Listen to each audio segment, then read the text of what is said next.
হে আল্লাহ, আমি ক্লান্ত। দুনিয়ার সবাই কিছু চায়, শুধু তুমি কোনো কিছু না চেয়ে দাও। দুনিয়ার সবাই হিসাব চায়, একমাত্র তুমি বান্দাকে ক্ষমা করতে চাও। তাই তো তোমার কাছেই শুধু ফিরে আসি। একদিন এক সাহাবী রাসূল সাল্লাল্লাহু আলাইহি সাল্লামের সামনে এলেন। তিনি খুব গরিব, খেটে খাওয়া মানুষ ছিলেন। রাসূল সাল্লাল্লাহু আলাইহি সাল্লাম তার হাতটা ধরলেন।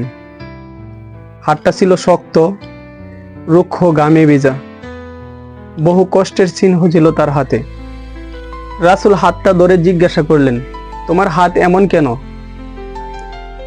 তিনি উত্তরে বললেন, হে আল্লাহর রাসূল, আমি হালাল রুজির জন্য সারাদিন কাজ করি, মাটি কাটি, পূজা টানি, এই জন্য হাত এমন হয়ে গেছে। রাসূল সাল্লাল্লাহু আলাইহি সাল্লাম সেই কষ্ট ভরা হাতটাকে ধরলেন এবং চুমো খেলেন। তারপর বললেন, এই হাত আগুন কখনো স্পর্শ করবে না।